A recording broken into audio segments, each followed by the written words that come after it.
সবাই বলে যে সয় সে রয়, কিন্তু কেউ এটা বলে না যে সয় সে ক্ষয়ও। তার কিছুটা ক্ষতিও হয়তো হয়।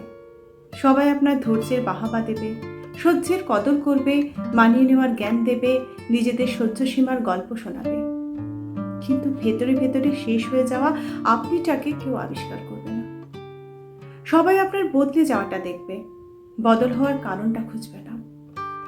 পুড়ে ছাই হয়ে যাওয়া মনটাকে কেউ জল দিয়ে শান্ত করবে না, বরং সমালোচনা করে আগুনটাকে আরো উস্কে দেবে।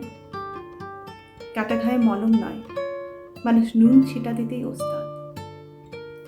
আবার আপনার সহনশীলতা অন্যদের কাছে এমন একটা অভ্যাসী হয়ে দাঁড়িয়ে যাবে যে আপনি একটা দিন অসহ্য হয়ে প্রতিবাদ করলেই আপনি ভালো থেকে মুহূর্তে খারাপ হয়ে যাবেন।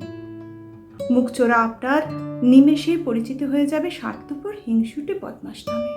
আসলে আপনার মুখ বুঝে সইতে সইতে আর রইতে রইতে থাকাটাই অন্যদের কাছে তখন সত্যি আর স্বাভাবিক হয়ে যায়। তখন আপনি গলা ফাটিয়ে আপনার সাথে হওয়া অন্যায়ের কথা চিৎকার করে বললেও তারা শুনবে না।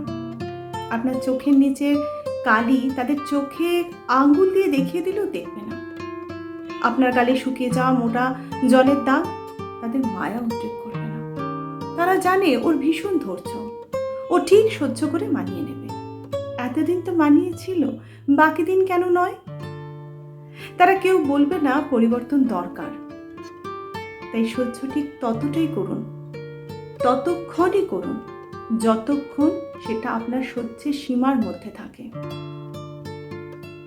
সহজ থাকে, স্বাভাবিক থাকে। অসহনীয় অন্যায় সহ্য করে নিজেকে তিলে তিলে শেষ করার মধ্যে কোনো গুণপনা নেই, সে রয়ে যাওয়ার কোনো মানেও নেই।